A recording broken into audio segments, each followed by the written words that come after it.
Hi guys! Nabalitaan niyo na ba yung nangyari kay Pukirat? Yung grupo niya is papunta ng Dubai. At nabalitaan natin dito sa TikTok na na-offload ba siya or nakarating na siya ng Dubai pero hindi siya nakapasok sa immigration pa lang. Gusto ko rin magbigay ng komento ko dito. Kasi I've experienced din naman na mag-travel sa iba't ibang bansa.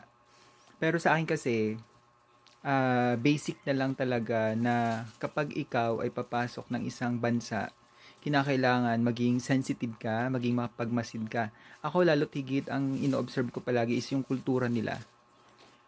Kay Phuket kasi syempre alam naman natin na cross-dresser siya as LGBT member.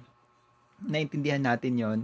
Pero kasi bilang isang tao, isang traveler o isang foreigner na papasok sa isang bansa, kinakailangan talaga maging observant ka.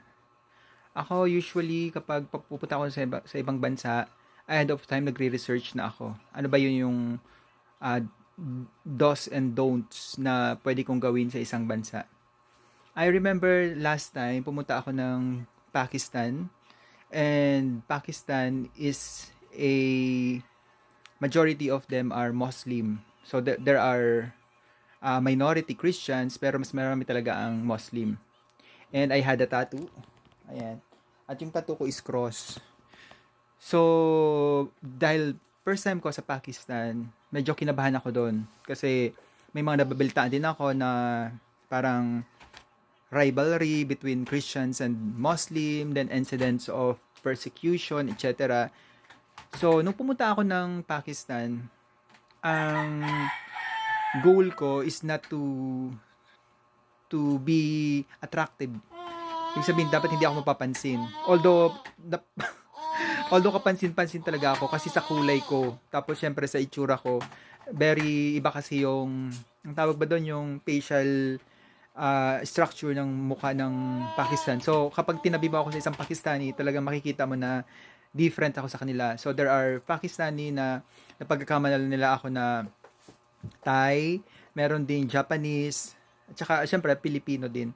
So, dahil I have this tattoo na malaking cross, so dahil may kaba din ako that time, ang ginawa ko is uh, mula pa lang sa Naiya papunta ng Pakistan, naka ano na ako guys, nag long sleeve na ako.